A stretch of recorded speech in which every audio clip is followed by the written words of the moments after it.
Kasih Tuhan, kita sangat bersyukur bisa berjumpa walaupun lewat ibadah online, tapi kita percaya bahwa Tuhan ada baik di tempat kami dan juga ada di tengah-tengah kehidupan Bapak Ibu yang ada. Mari kita semua akan berdoa dan memulai ibadah kita. Bapa dalam surga, kami menyerahkan ibadah kami sepenuhnya di dalam tangan-Mu.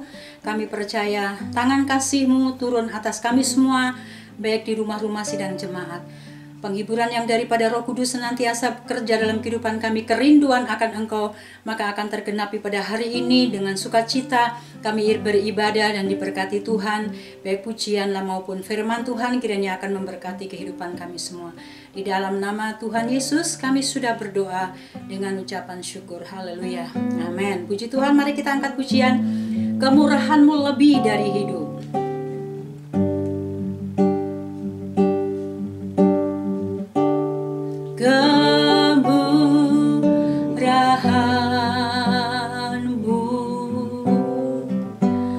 Lebih dari hidup, kemurahan-Mu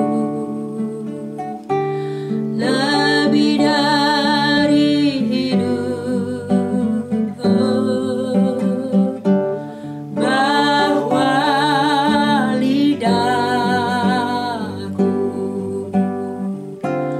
memuji Engkau,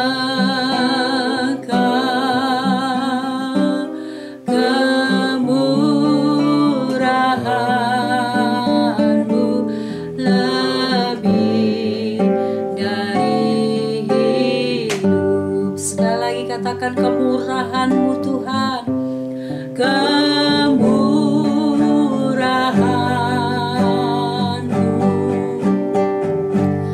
lebih dari hidup, kemurahan-Mu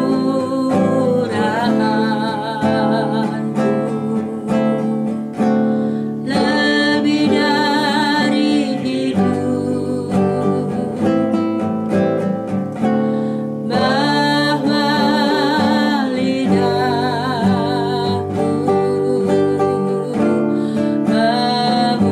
memuji Engkau,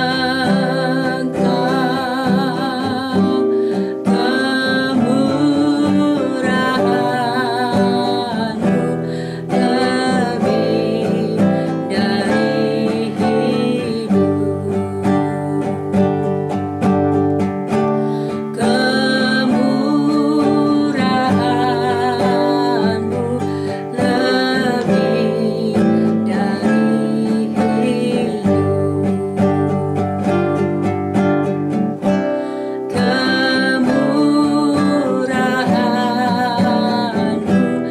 lebih dari hidup. Haleluya. Kemurahan-Mu Tuhan, terima kasih. Kami percaya kuasa-Mu Tuhan, Engkau ajaib, Engkau luar biasa. Kami sembah, kami tinggikan.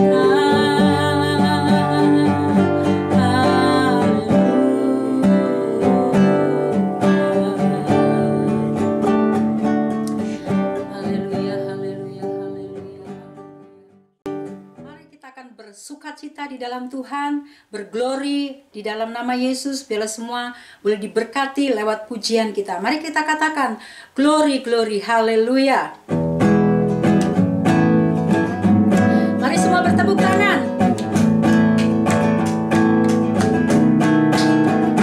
Glory, glory, haleluya. Glory, glory, haleluya. Glory, glory, haleluya. Haleluya, puji. Sekali lagi katakan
hati kita untuk mendengarkan firman Tuhan.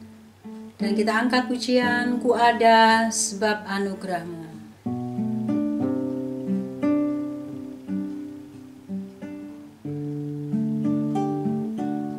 Ku ada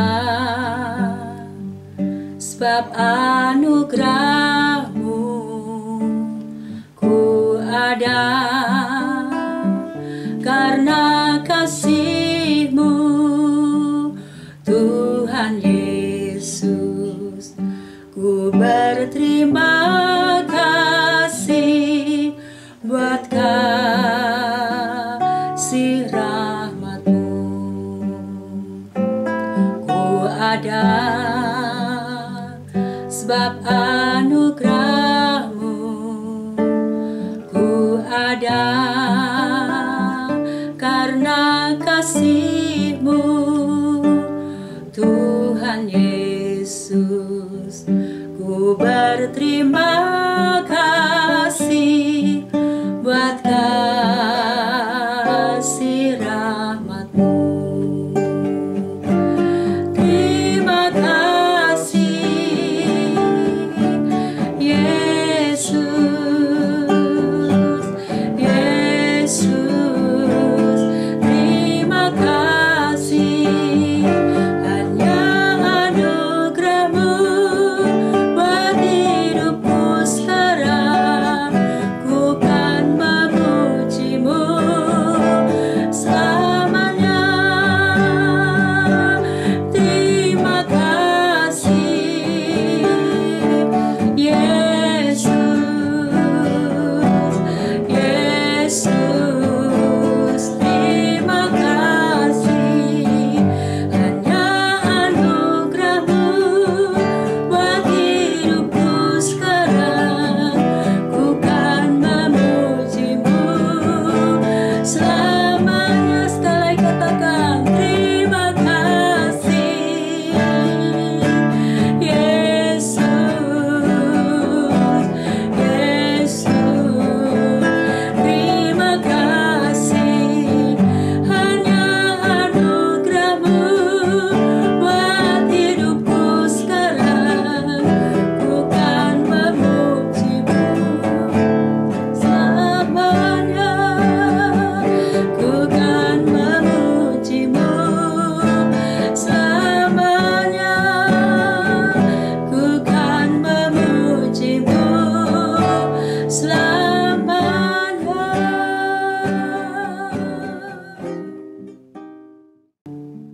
Ya, haleluya. Kita akan berdoa terlebih dahulu sebelum kita masuk firman. Bapa di sorga, dalam nama Tuhan Yesus, terima kasih Tuhan. Oleh karena kasih karunia-Mu, kami ada sebagaimana kami ada. Dan ini adalah saat di mana kami dengar firman-Mu. Mengurapi hamba-Mu yang adalah hamba-Mu jua adanya. Mengurapi kami semua yang mendengar firman-Mu. Dalam nama Yesus, segala hal yang bukan berasal dari Tuhan, kami satukan hati, kami ikat, tolak, singkirkan di dalam nama Yesus. Yang dari Tuhan saja lepaskan dalam hidup kami. Dalam nama Tuhan Yesus kami berdoa. Haleluya. Amin. Puji Tuhan. Shalom. Puji Tuhan. Hari ini kita akan berbicara tentang tema kasih karunia. Kita baca terlebih dahulu di dalam Lukas pasal yang pertama, ayat yang ke-24 mulai. Dalam bulan yang ke-6, Allah menyuruh malaikat Gabriel pergi ke sebuah kota di Galilea bernama Nazaret, kepada seorang perawan yang bertunangan dengan seorang bernama Yusuf dari keluarga Daud. Nama perempuan itu Maria. Ketika malaikat itu masuk ke rumah Maria, ia berkata, "Salam, hai engkau yang dikaruniai, Tuhan menyertai engkau." Maria terkejut mendengar perkataan itu, lalu bertanya di dalam hatinya, "Apakah arti salam itu?" Kata malaikat itu kepadanya, "Jangan takut, hai Maria, sebab engkau beroleh kasih karunia di hadapan Allah. Sesungguhnya engkau akan mengandung dan akan melahirkan seorang anak lelaki. Hendaklah engkau menamai dia Yesus. Ia akan menjadi besar dan akan disebut anak Allah yang Maha Tinggi. Dan Tuhan Allah akan mengaruniakan kepadanya tahta Daud, bapa leluhurnya, dan ia akan menjadi raja atas kaum keturunan Yakub sampai selama-lamanya, dan kerajaannya tidak akan berkesudahan." Kata Maria kepada malaikat itu, "Bagaimana hal itu mungkin terjadi? Karena aku belum bersuami." Kata malaikat itu kepadanya, "Roh Kudus akan turun atasmu, dan kuasa Allah yang Maha Tinggi akan menaungi engkau. Sebab itu anak yang akan kau lahirkan itu akan disebut Kudus, anak Allah." Puji Tuhan. Diberkatilah saudara yang mendengar firman Tuhan dengan tema kasih karunia. Kasih karunia itu adalah satu hal, pemberian yang tidak disangka, tidak diduga, dan itu terjadi pada diri seorang perawan yang bernama Maria. Bapak Ibu Saudara yang dikasihi Tuhan, Maria mendapatkan salam dari seorang malaikat, Gabriel. Dan Maria terkejut. Ya, dalam tanda kutip, takut juga. Dan malaikat itu berkata, "Salamnya engkau yang dikaruniai, Tuhan menyertai engkau. Engkau akan menerima kasih karunia Allah." Dan itu membuat Maria terkejut, Maria takut. Tapi malaikat itu berkata, "Jangan takut." Dan di selanjutnya dikatakan bahwa Maria akan menerima kasih karunia Tuhan. Dia akan mengandung dari Roh Kudus dan melahirkan seorang anak laki-laki. Dan hendaklah engkau menamai dia Yesus. Itu adalah suatu hal yang luar biasa. Suatu hal yang tidak pernah diduga. Suatu hal yang tidak pernah disangka oleh Maria, seorang perawan. Dan Maria tentu saja dalam keterkejutannya dia bertanya, "Bagaimana mungkin aku akan mengandung dan melahirkan, sedangkan aku belum bersuami?" Artinya belum disentuh laki-laki. Dan malaikat itu berkata, "Engkau akan mengandung dari Roh Kudus. Dan engkau akan mempunyai seorang anak, yaitu disebut anak Allah. Engkau hendak menamai dia Yesus." Puji Tuhan. Itulah kasih karunia yang diberikan kepada seorang perawan yang tidak pernah disangkanya, tidak pernah diduganya, tidak pernah dia pikirkan sebelumnya. Dan itu diberikan oleh Tuhan kepada Maria. Dia bertunangan dengan Yusuf, seorang dari keturunan Daud. Maka ketika mereka mendaftarkan diri, itulah tiba saat di mana Maria harus bersalin. Karena Maria harus kembali atau mendaftarkan diri ke tempat di mana bapaknya atau Yusuf itu berasal. Memang menjadi keturunan Daud, seperti dikatakan oleh malaikat itu. Selanjutnya kita tahu bahwa kemudian akhirnya Maria melahirkan. Dan bayi itu diberi nama Yesus. Mari kita lihat selanjutnya.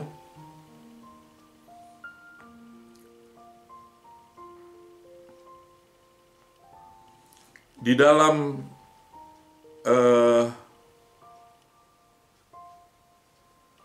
Lukas pasal yang pertama tadi, Sekarang kita melihat ke ayat yang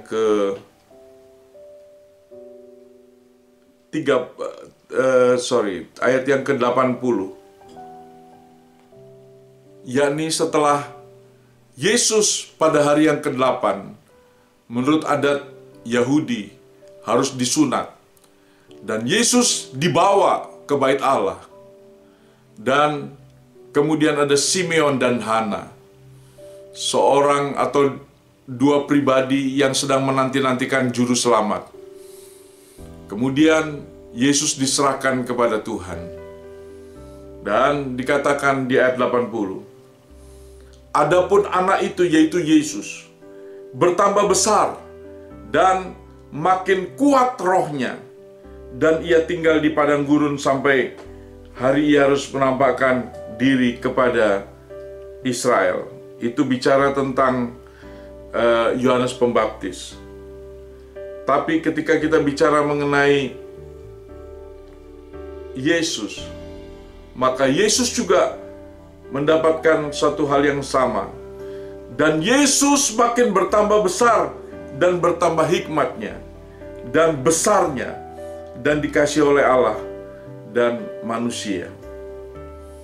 Bapak Ibu yang dikasihi Tuhan, Yesus bertambah besar, bertambah hikmat, bertambah kasih karunia Allah dalam kehidupannya. Itulah yang terjadi pada Yesus. Dia dikasih oleh Allah dan dikasih oleh manusia. Bapak, Ibu, Saudara yang dikasihi Tuhan, siapa sebenarnya Yesus? Kalau kita lihat di dalam Yohanes pasal yang pertama, ayat yang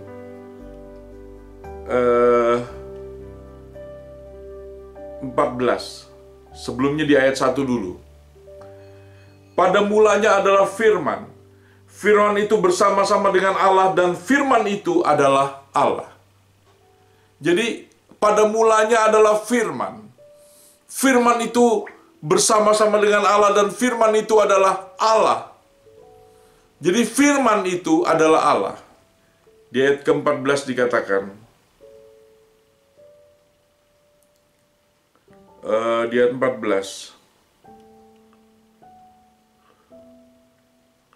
Firman itu telah menjadi manusia dan diam di antara kita, dan kita telah melihat kemuliaannya, yaitu kemuliaan yang diberikan kepadanya sebagai anak tunggal Bapa, penuh kasih karunia dan kebenaran.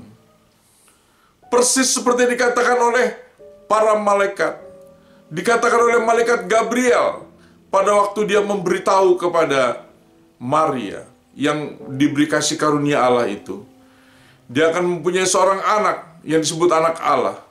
Dan dikatakan penuh kasih karunia dan kebenaran. Itulah Yesus. Puji Tuhan. Bapak, Ibu, Saudara yang dikasihi Tuhan, kemudian dilanjutkan di ayat ke-16 dan 17. Dari kepenuhannya kita semua telah menerima kasih karunia demi kasih karunia.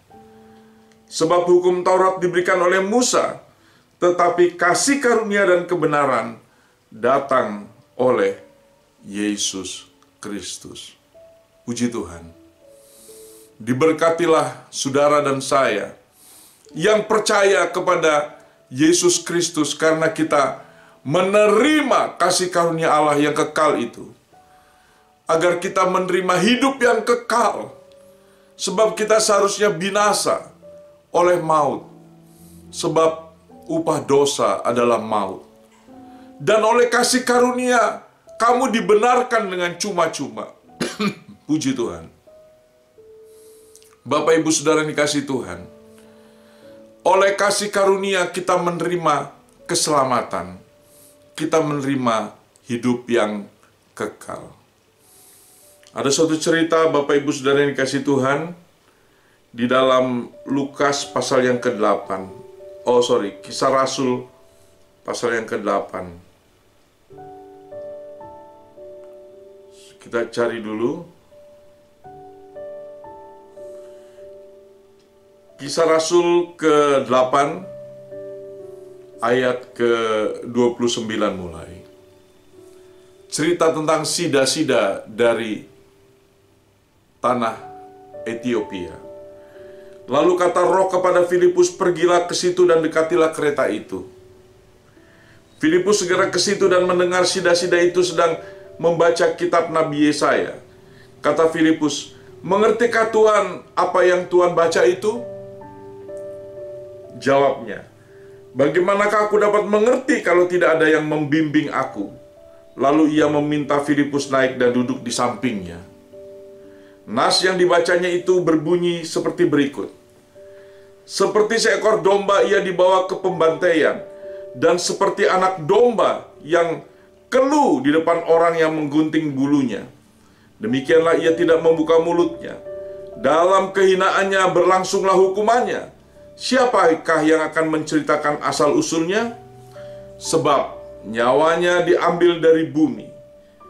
Maka kata sida-sida itu kepada Filipus, "Aku bertanya kepadamu, tentang siapakah Nabi berkata demikian?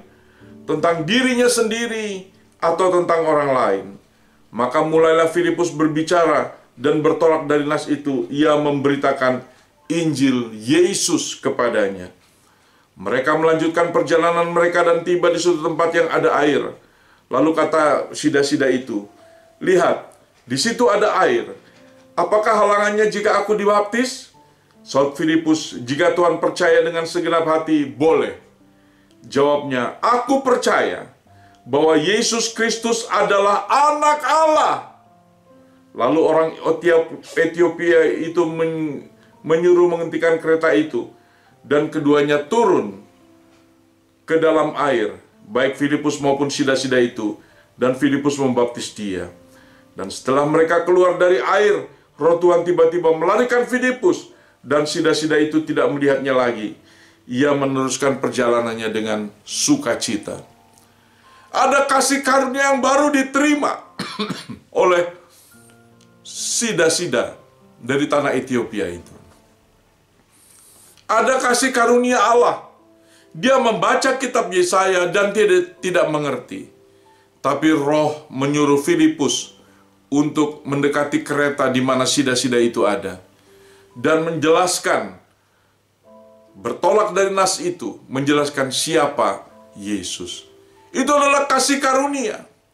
Dan kepada Filipus sida-sida itu berkata, "Apakah halangannya aku dibaptis?"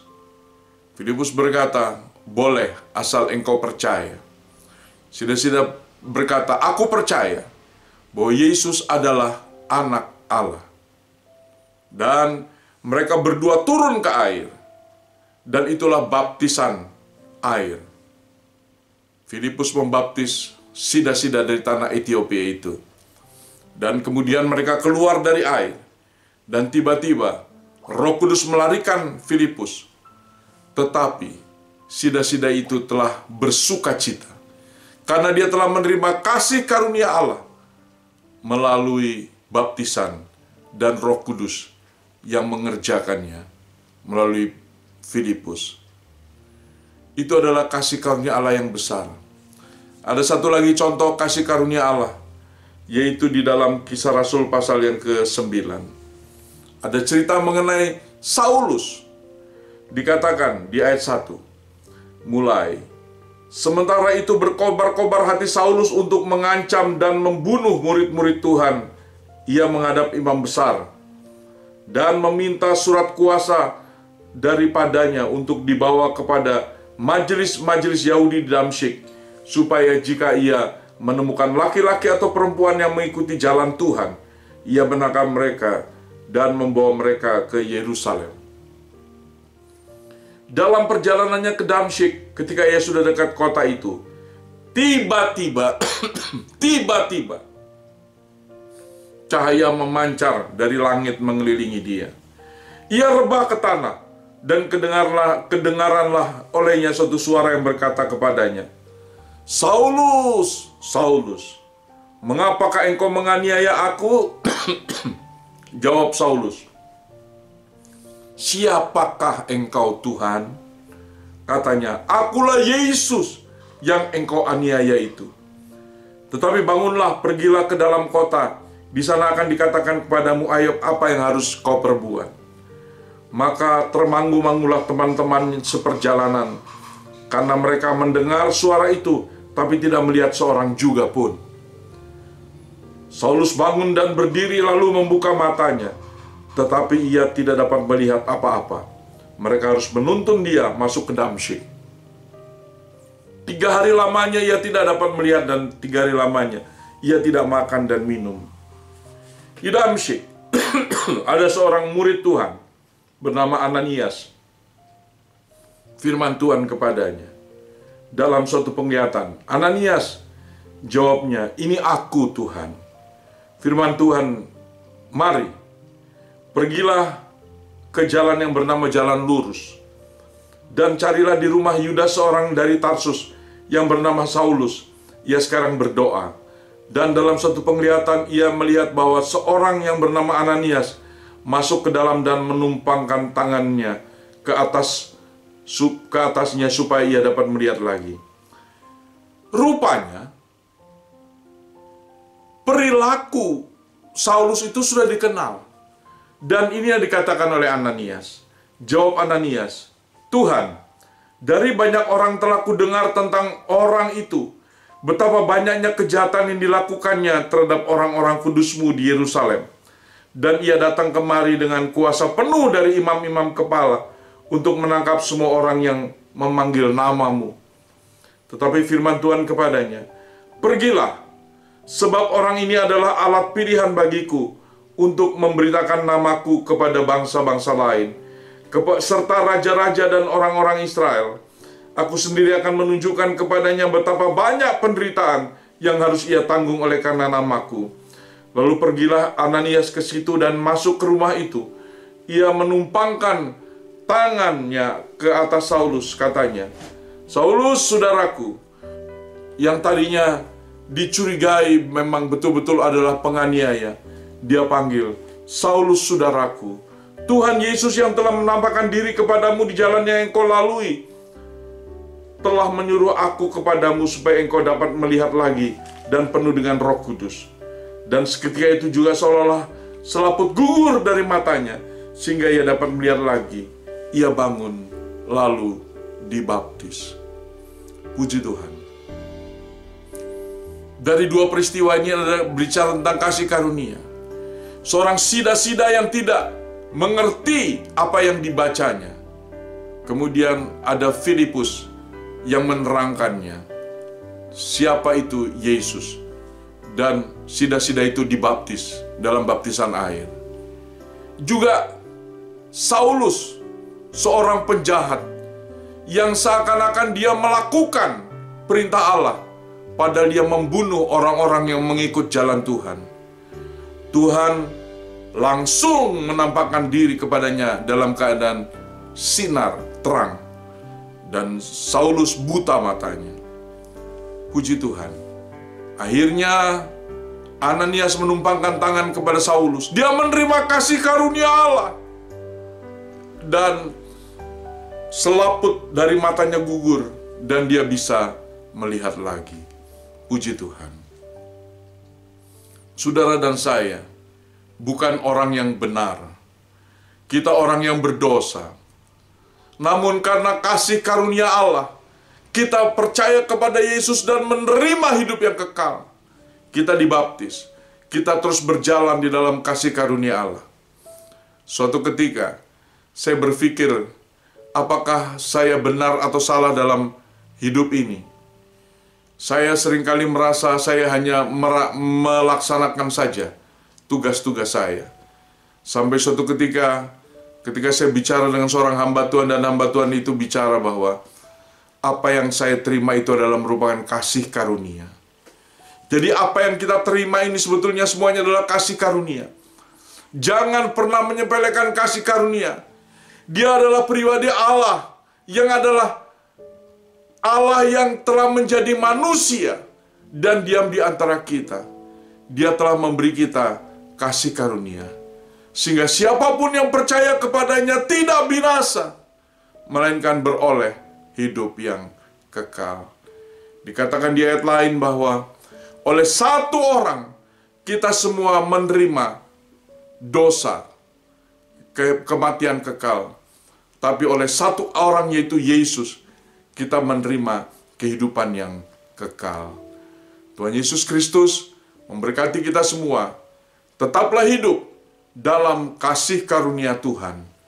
Tuhan Yesus Kristus memberkati kita semua. Kita berdoa.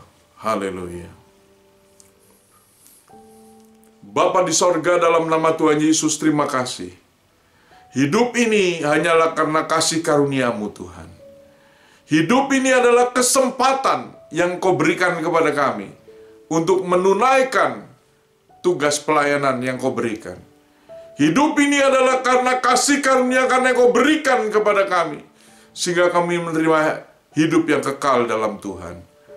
Berkatilah firman-Mu yang telah kami dengar, dan Tuhan memberikan terus pengertian kepada kami. Roh Kudus, terima kasih. Kami mengucap syukur. Di dalam nama Allah Bapa, Putra, dan Roh Kudus. Dalam nama Tuhan Yesus Kristus. Pulanglah, kembalilah ke tempat masing-masing dengan membawa berkat Tuhan. Dalam nama Tuhan Yesus kami berdoa. Haleluya. Amin. Puji Tuhan.